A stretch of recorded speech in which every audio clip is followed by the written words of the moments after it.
Chair Berman, Present. Commissioner Devine, Present. Commissioner Ferguson, Present. Commissioner Godwin, Present. Vice Chair Hauser, Present. Commissioner Redfield, Present. Commissioner Davis. Present. We have a quorum. All right. And I'll go ahead and lead us in the salute to the flag.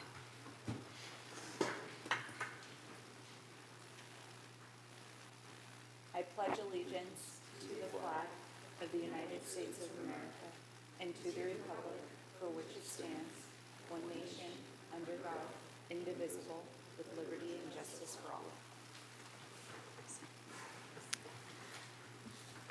Okay.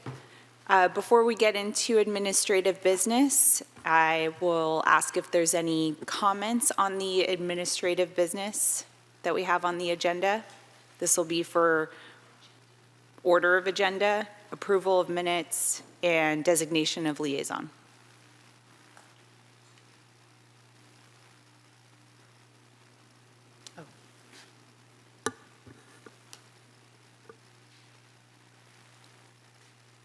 There are no raised hands at this time.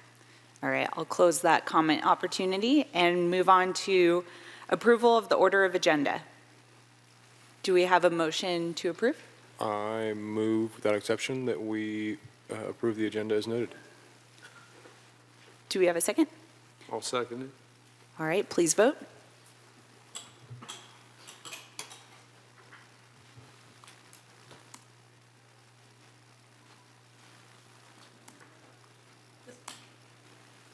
Okay, I pressed the red one. I am just here to say, I pressed the red button. I truly did. It's tempting, isn't it?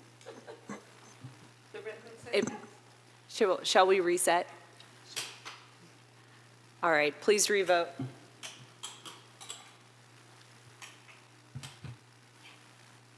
Sometimes they're left over from the okay. I probably previous time. pushed the red one apart enough. Or someone put it with their knee first. Yeah. All right, so moving on to approval of minutes. So we have the November 4th, 2024, December 16th, 2024, and April 7th, 2025 minutes. And if there's any comments on any, welcome to take them now, or if there's a motion to approve, we could take that motion for all 3 minutes at the same time. Only brief comment, not to be a broken record. November of 2024 was a long time ago to try to remember, so. Just a couple of brief corrections from the December 16th meeting.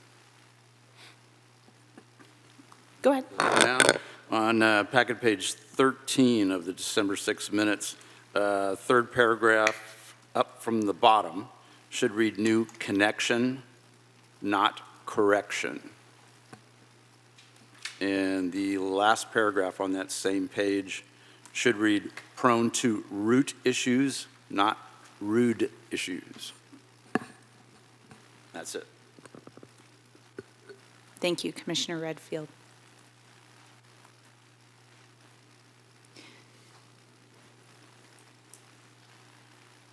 We'll give staff a minute just to take note of those comments. Good. Any other comments or motion to approve, assuming that those comments will be incorporated? I move we approve the minutes as edited by Commissioner Redfield. Is there a second? I'll second. Please vote.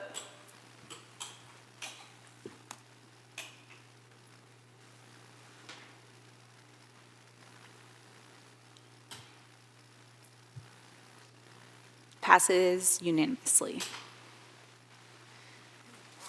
Designation of liaison, it looks like we have none. Is that still the case?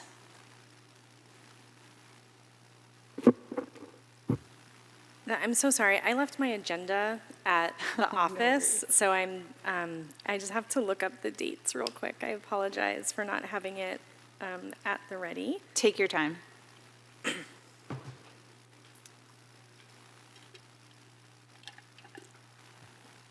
So I think the next The next thing for the Planning Commission will be at the May 27th council hearing, so we'll have a meeting in between then and now, and that will be the committee reports that are going before city council, committee and commission reports. Okay. And also, so May 27th, that'll be a Tuesday. Is the Tuesday, correct? So do we need to designate a liaison right now? I don't believe so. Okay. But just to keep, so then what would the meeting that we would, at our next meeting when we consider a liaison, what's the date of the council meeting? Do we know? Yes, so the next Planning Commission meeting is May 19th. Oh, right. Okay. And then the council meeting is the 27th. Correct. Okay. Commissioner Hauser? Thank you, Chair. Or Chair Hauser, sorry. We're going to figure it out. So I think in the past, because the committees and commissions are responsible for presenting our work output, what we've typically done at the preceding meeting is had a summary of slides from the planning staff to review, and then usually two folks, sometimes more, go and present it to council.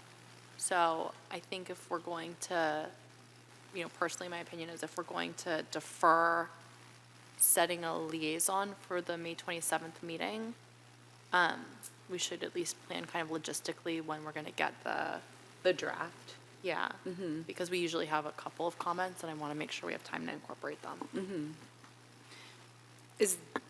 Are we able to kind of set up a work plan for that right now, or should we wait until commission and staff communications later? I think it's up to you. It's up to the chair's discretion.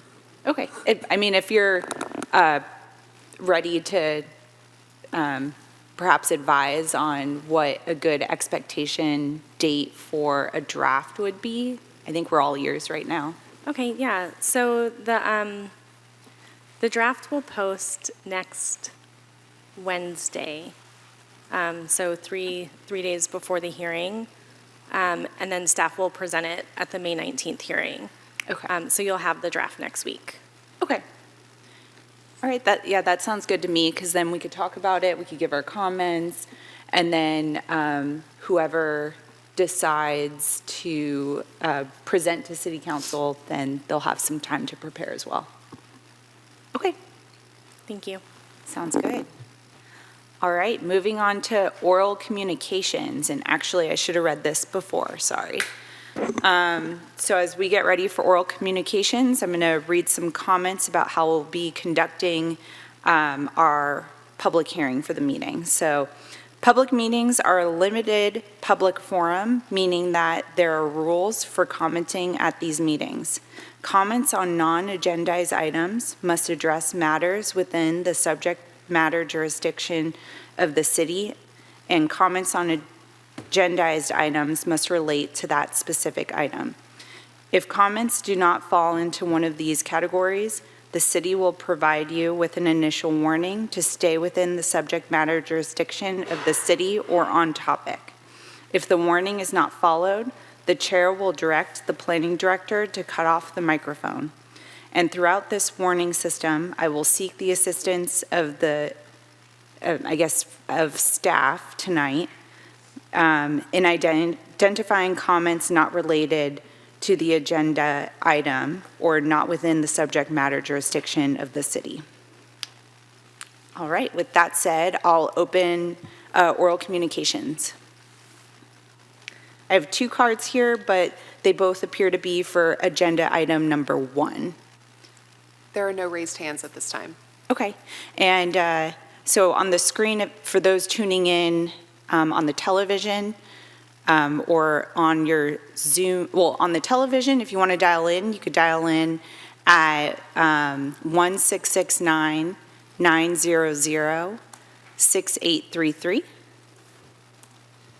and press *9 to raise your hand.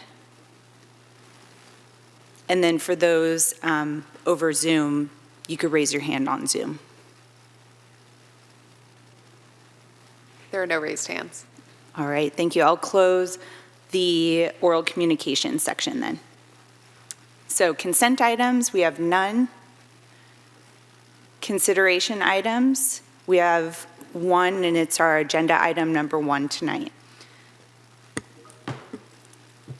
So this agenda item is for 1335 Adobe Drive Development Permit and Tentative Subdivision Map Extension, file number 2015-002.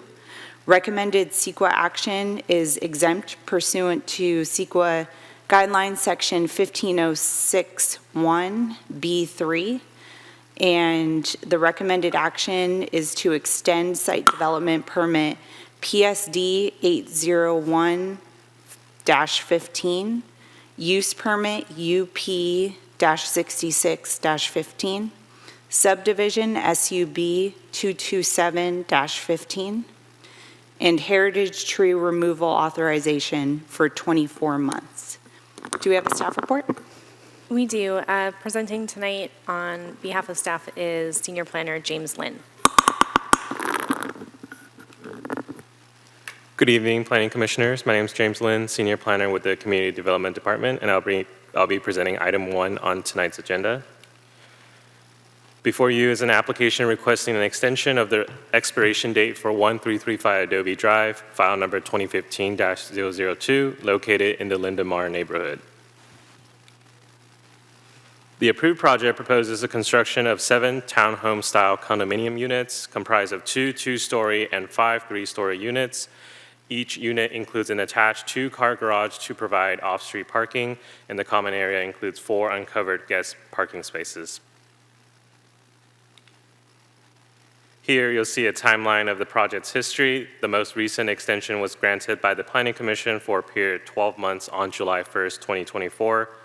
Since then, the applicant has completed or initiated several of the outstanding action items that were identified at the time of the last extension, and these include paying the outstanding project fees from the original permit approval in order to continue the review process, making additional progress on building permit review with city staff, and submitting an additional deposit to initiate review by the city's Public Works Department and City Attorney's Office for the Subdivision Improvement Agreement, Stormwater Treatment Measures Operations and Maintenance Plan, and the Declaration of Covenants, Conditions, and Restrictions.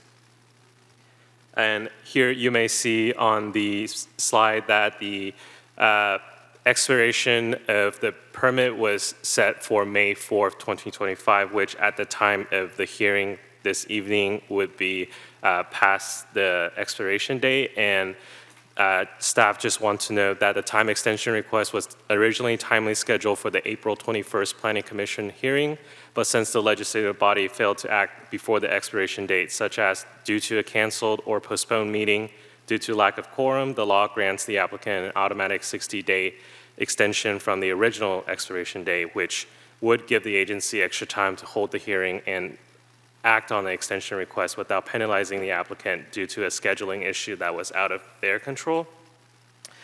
And the applicant is requesting an 18-month extension to allow sufficient time to complete the remaining action items and satisfy the project's conditions of approval. However, staff is recommending that the Planning Commission consider granting a 24-month extension instead. This will bring the project to the maximum 6-year limit allowed, meaning no further extensions would be possible. And staff believes that the requested term is both reasonable and sufficient to accomplish the remaining tasks needed to move the project forward to building permit issuance. Granting this extension will allow the applicant to complete the ongoing review process with the city and resolve all outstanding fees and approvals, all of which the applicant has been actively working with the city in the past months. With that, staff respectfully requests that the commission make the motion as outlined in the agenda packet. The commission's consideration would be on extending the expiration date for the overall housing development project. There is no resolution or additional conditions of approval associated with this action should the commission approve this request. And thank you, and that concludes my presentation. Staff and I believe both the applicant and their representative are available virtually via Zoom this evening to answer any questions. Thank you. Thank you. And does the applicant wish to provide a presentation or simply to be available for any questions? I believe the applicant does not have a presentation and just available for questions. Okay, thank you. Then bringing it back to the commission, are there any questions? Just for clarification, on the fees are currently up to date? Is that what I heard? That's a good question, Commissioner Redfield. So one of the action items for the last extension that was granted last year was to resolve the outstanding fees that was due for the original project, as well as the ongoing fees that they had accrued. And since then, the applicant had paid the outstanding fees, and they've also put in a deposit, which was another action item outlined in the last extension request, which would allow them to move forward with review for the necessary documents. Thank you. Any other questions?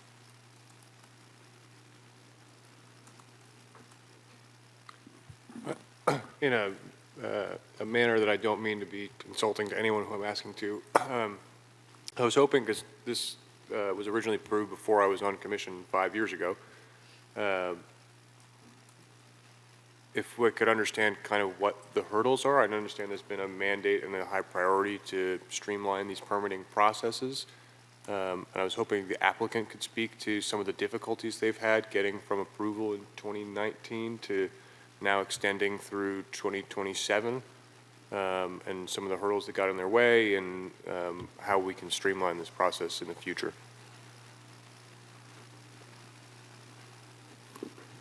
Hi, good evening, Commissioners. This is Mike Corbett. I'm the counsel for the applicant.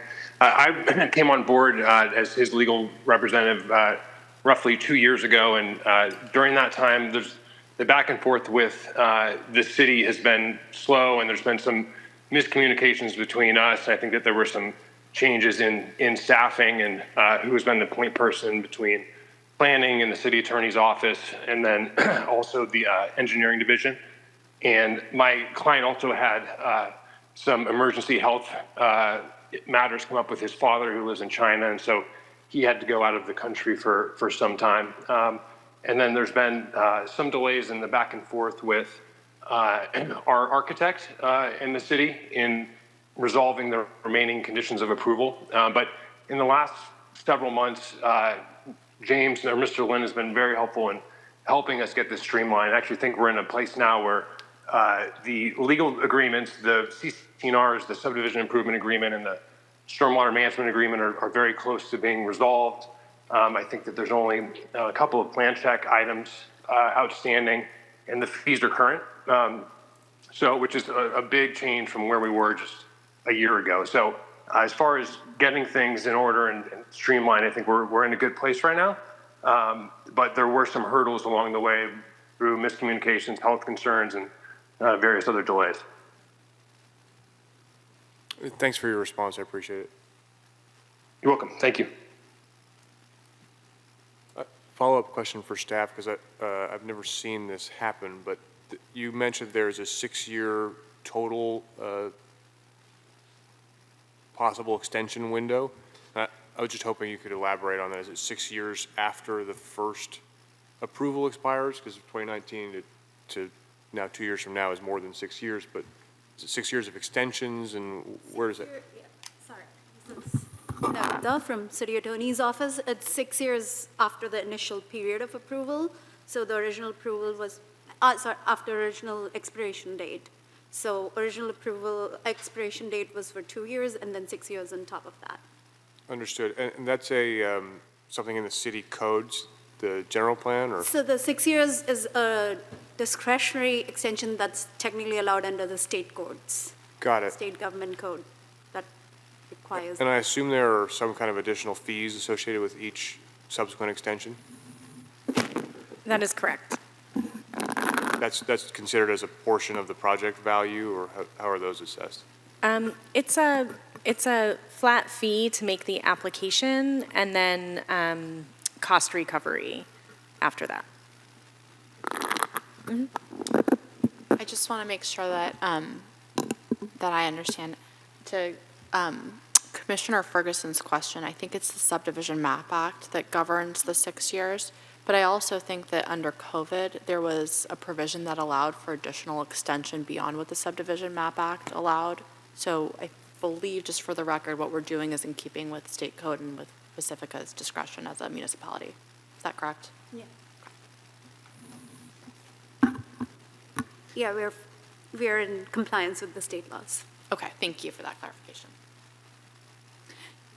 So I have one question related to our purview with reviewing recommendation and giving a recommendation for this extension. I know we've received some comments regarding the tree replacement requirement. So I'm wondering, is something like updating the conditions of approval in our purview, or what would be the process? Is that even allowed, given this type of consideration item? So unfortunately for this extension, or under the state codes, the Planning Commission's discretion is limited to either approving the extension or rejecting it. They cannot tack on a new condition. Okay. And I think that's consistent with past extensions we've received as well for our review. Okay. Any other questions before I open to public comment? All right, then I will open this item for public comment. I have 2 cards. So first is Kata Gomes. And next will be Armando.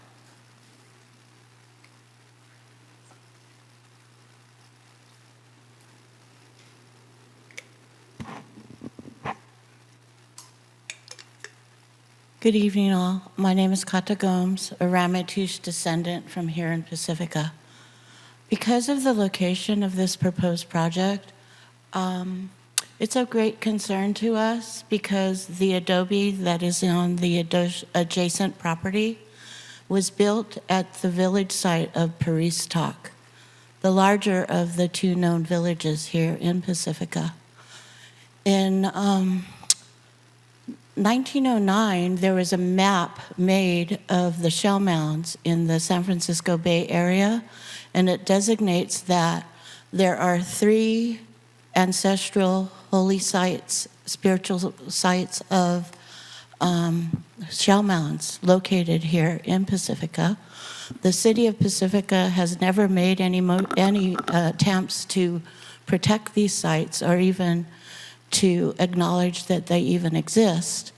And so I would like to request, because of the archaeological sensitivity of this area, that the city of Pacifica adhere to the mitigated negative declaration that is regarding tribal cultural resources. And it is in measure 5-1, page 42. And the city currently is not in compliance with the recommendations to have a archaeological observer on site during this construction and to have tribal consultation. And so because of the history of the city being in complete conflict with its own land acknowledgement that's said at every city council meeting, I would like to request that there be some actions to back up the statements made at every city council meeting about how much respect is paid to the Ramaytush descendants and their sovereignty here. It has never been put into action. There's been a history of neglect by the city when there have been constructions of this treatment plant along Calera Creek. There are archaeological artifacts found on that site that were never recorded, but workers who were on site said there were artifacts found. No one knows what has happened to them. At the time that the berm was made at Sharp Park Golf Course, archaeological artifacts were found there. And when speaking to the Pacifica Historical Society, no one knows what has happened to those artifacts. It's also documented that we still have ancestral human remains in this vicinity. And so please, I would like there to be an archaeological oversight and observer for this project. And as far as the tree removal, I'd also like to request that the city adopt a policy of planting native trees. Because of the location, it would be really great if it could be like a culturally relevant tree, like oaks or something of that sort. And so I really would like to see the city of Pacifica adhere to the words of their land acknowledgement. So far, it's just been verbiage with no direct action. So thank you for your consideration on this project. Thank you. Thank you. Armando, and if you could state your full name for the record, please.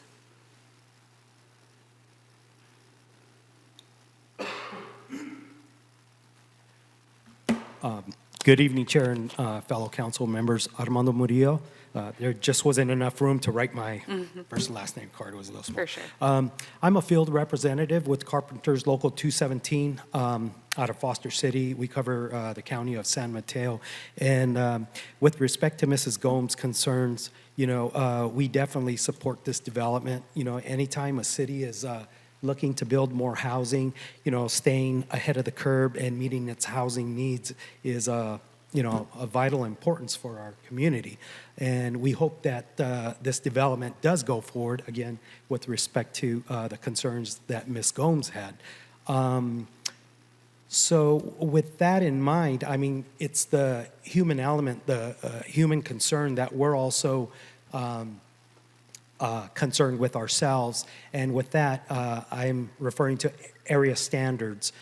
So when this developer comes on board, we'd hope that they would select a responsible contractor. We've been reaching out to them, and I know they're in the early stages of the entitlement process. But once again, with regard to the human element, we'd like to see area standards such as a livable wage, health insurance, apprenticeship programs, and local hiring from our local community so that we can reinvest that money back in our communities here. So I just wanted to put that out, and we'll be reaching out to the developer and in hopes that they will select a responsible contractor.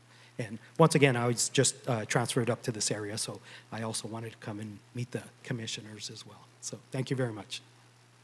Thank you. Do we have any hands raised online? There are no raised hands at this time. All right, then I will close public comment and bring it back to the commission.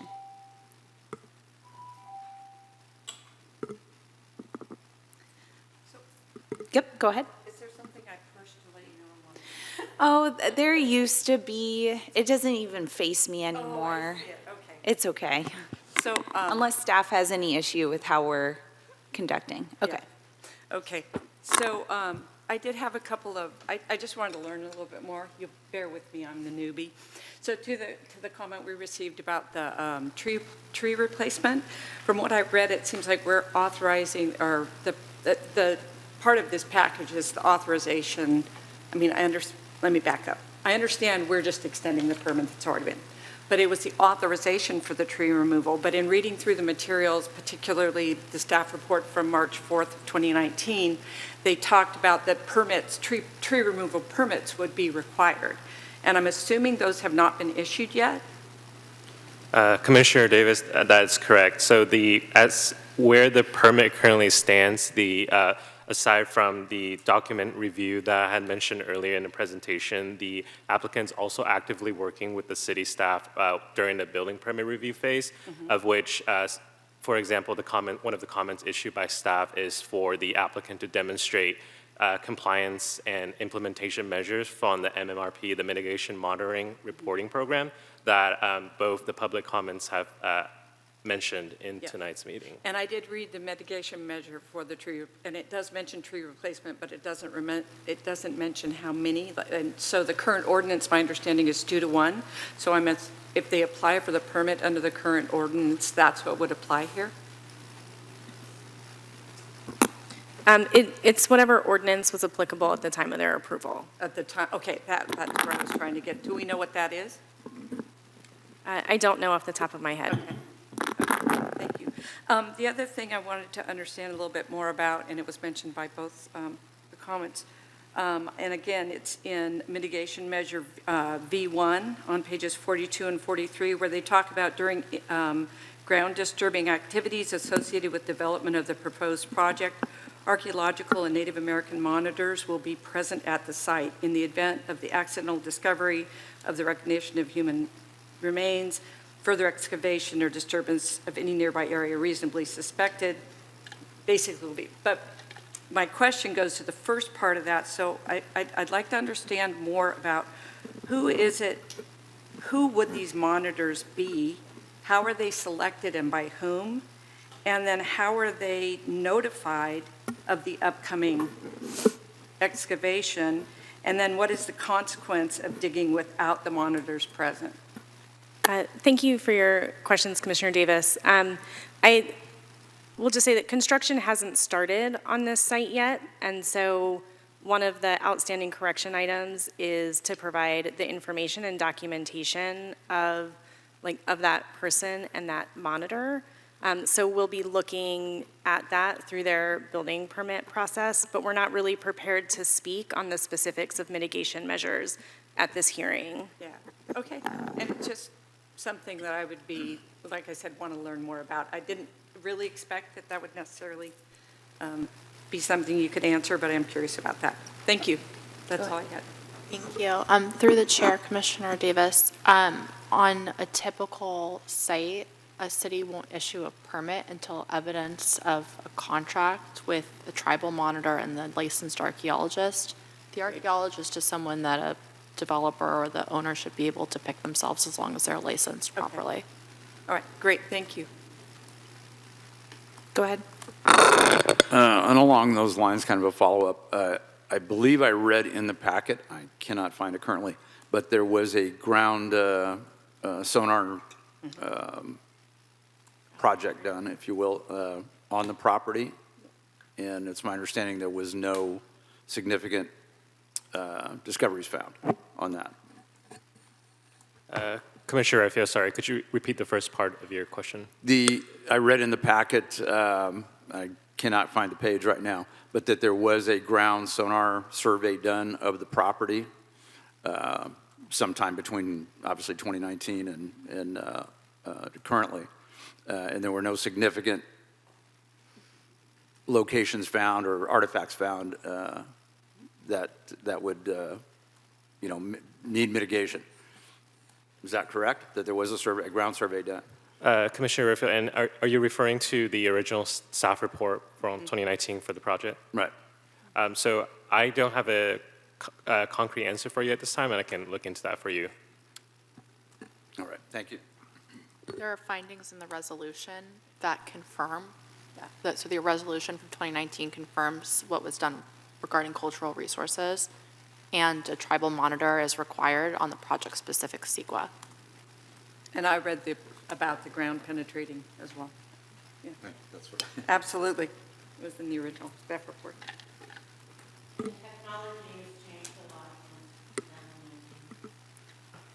Any other comments or questions?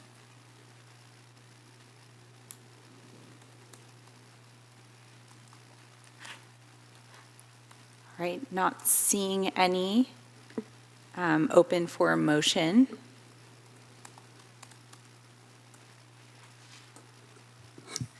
I propose that we pass a motion for 24 months extension so that we do not have to revisit this again, and hopefully they can complete this project and push it through. Second. Is that an adequate? Yep. All right, we have a motion and a second. Please vote.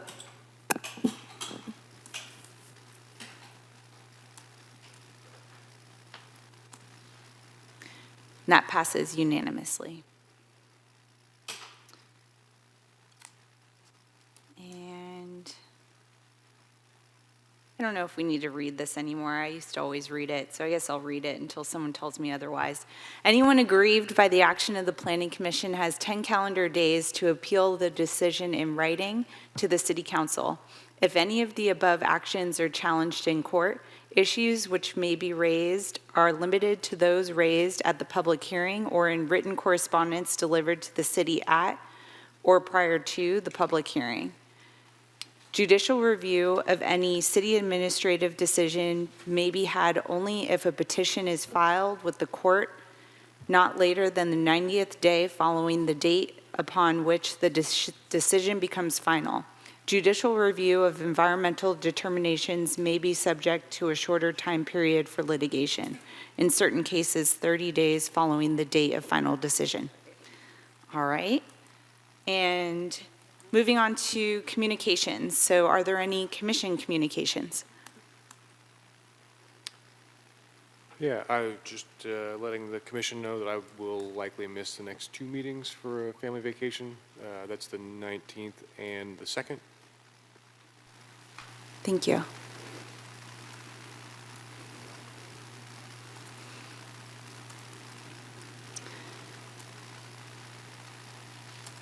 I have one item. Wondering if there's any update on the coastal trail connection at Lindemar Beach on the north side of the Taco Bell parking lot. No updates since last time, but Public Works is working on the ADA connection on the north side that is on Caltrans property. Oh, so it's on Caltrans property. Okay. Does Caltrans own the parking lot, the Lindemar public parking lot? There are parts that we lease, but I don't know what parts those are or what might be city owned. Sure. Okay. Interesting.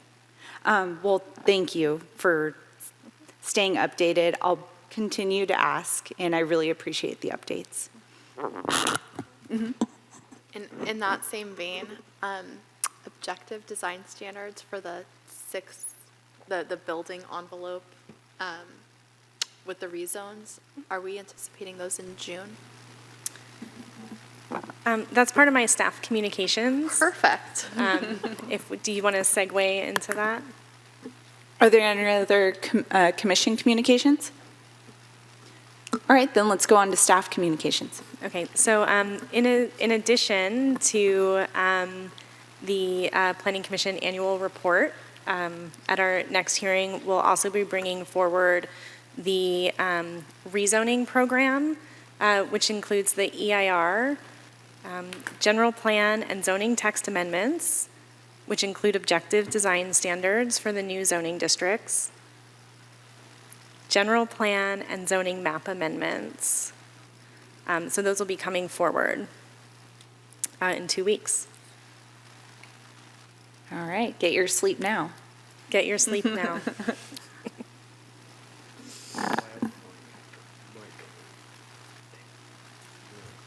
All right. Any other staff communications? The only other thing was that the annual committees and commission reports do go to City Council on May 27th. And so like we discussed earlier, the draft of that will be available midweek next week, and staff will be coming with a presentation at the May 19th hearing. Just out of curiosity, since both the commission's annual presentation will be at our next commission meeting for review, and then the objective design standards will be at our next meeting, do we have anything else lined up on that meeting? No, Okay, no, just those two things. okay. And then I did want to add, sorry, that we anticipate taking the rezoning program to council in June. So probably in late June. Okay. All right. Well, with that, is there a motion to adjourn? I will motion to adjourn the meeting. Second. Please vote.